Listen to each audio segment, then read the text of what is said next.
All right, well, I've tried starting and stopping this video like half a dozen times since I got home. I am actually thinking I'm coming down with something that my kids currently have. I've got two kids that have taken turns throwing up for the last 24 hours. So if I am a little scattered and my brain isn't necessarily connecting the dots, I'm just going to give you a warning. That's why. I might be getting sick. I don't know.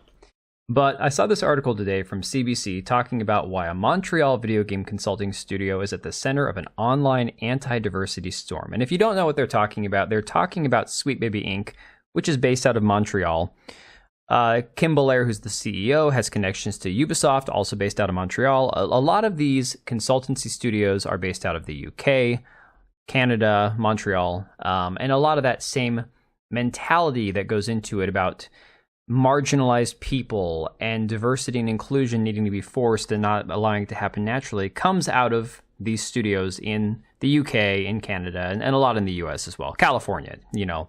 So what they talk about in this article is basically like a softball, you know. They're just trying to really take it easy on Sweet Baby Inc. and say, oh no, this just goes back to Gamergate, where harassment against women in the video game industry began in 2014, all this stuff. The reality is they kind of just sugarcoat it and don't seem to really get down to the bottom of what has transpired to get us to this point. Well, this article here from That Park Place hammers home a little bit more of what we're looking at and where we're coming from. Because Compulsion Games, if you remember, had this community manager that said some really nasty racist stuff about white people and gamers and how Asians are just white adjacent, and so basically they're just, you know, not important, how she can't stand these people. And, you know, she spent most of her time online retweeting a bunch of DEI initiatives and woke crap from other companies, not spending as much time worrying about her own studio and the game that they were supposed to be working on. You know, virtue signaling with other studios like Crystal Dynamics, retweeting them talking about how they have to apologize for depictions of certain people in the Tomb Raider series, all sorts of crap. Well, now today, Grums has brought receipts, and there's a lot here.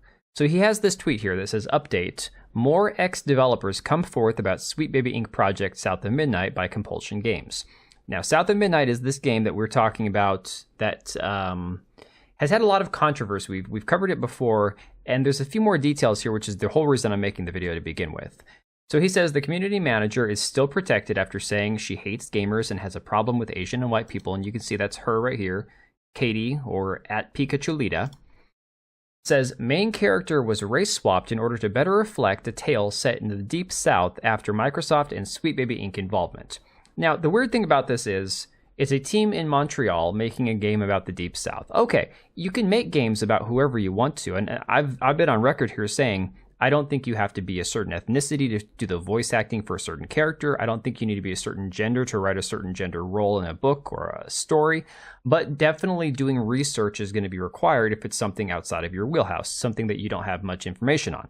I think that's a reasonable take for most people. So here you have a Montreal team that's doing a story about somebody in the Deep South. Might be a little difficult without having personal experience to really get the character right. Okay, so he says the team that created their past celebrated title, We Happy Few, is mostly gone, leaving after being disillusioned about changes after the Xbox, Microsoft, and Sweet Baby Inc. involvement, studio politics, and more. So We Happy Few is one of the games that this studio, Compulsion Studios, was really well known for. I've heard some people say the game sucks. I've never played it, but most people seem to think it was a really good game. And that team is now down to apparently 10% of them remaining after the Sweet Baby Inc. involvement. So he goes on to say, promotion of non-qualified staff to lead and management positions resulted in a mess of a project, with a quote from one of these ex-developers saying, no idea how to make a game.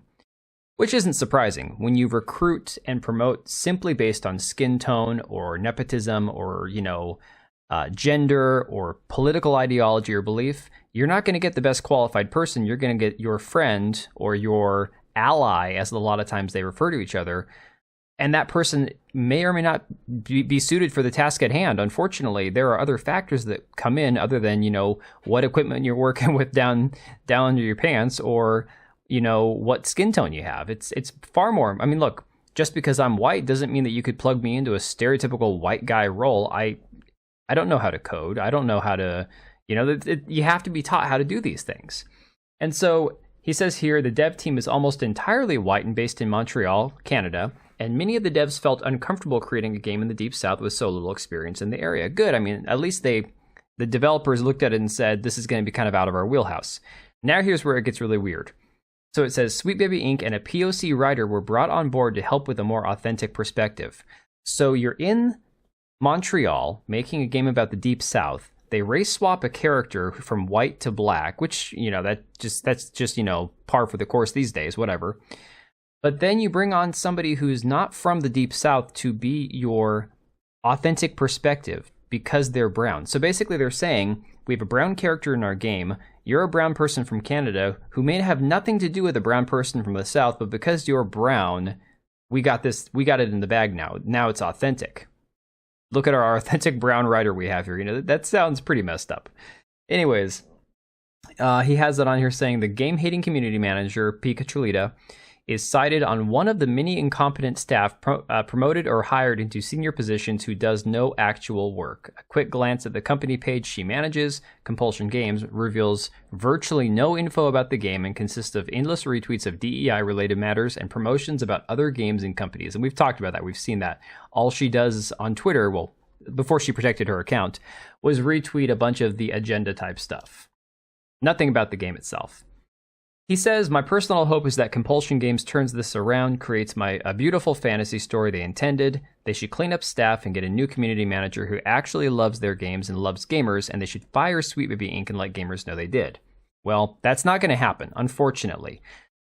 He says there are many, many devs in the industry who are held hostage, silenced by a DEI culture of fear that prevents them from doing their job, or from DEI and ESG culture lowering quality and abandoning merit, causing many talented devs stuck without promotions or forced to leave and causing projects to fail. This has to change to fix gaming. Well, unfortunately, what's going to fix gaming is when a lot of these AAA studios who have the money now but are going to be out of money soon stop with the ESG crap. Because, yes, they're funded by Vanguard and BlackRock. They're getting that ESG money. Even when the games fail and the studios fail, they get absorbed by another studio. Okay, fine. So eventually the money has to run out. They can't do this forever. And it would be asinine for these companies to continue doing this forever and ever and ever, simply to push a narrative when there's no net positive. There's no return on their investment. All you have is, pissed off consumers and debts in the billions. It doesn't make any sense why they would continue to push this narrative. Anyways, I think that's pretty much going to be it for now. We will dig into this more later on. I think the Compulsion Studio thing, though, we're just going to have to wait and see how the game turns out before we have a whole lot more to go on, because they're staying pretty quiet. And in the meantime, if you're looking to switch up from a console to maybe getting your first gaming PC, go check out Meta PCs. Use the link down below. It'll help me out a lot. They're actually starting a little contest this month in April, so the person that uses their link the most and gets some sales off of it has a little prize pack for the community, so that'll be pretty cool. And they have financing options and fantastic shipping, so go check them out, and I will catch you guys later. Alright, and if you made it this far, thank you so much for watching the video. Thank you for being here. I do have 2 channels, Minimal Effort Podcast, as well as my gaming channel. I do have a Twitch and Kick for my gaming channel. We do live streams over there occasionally, maybe once a week.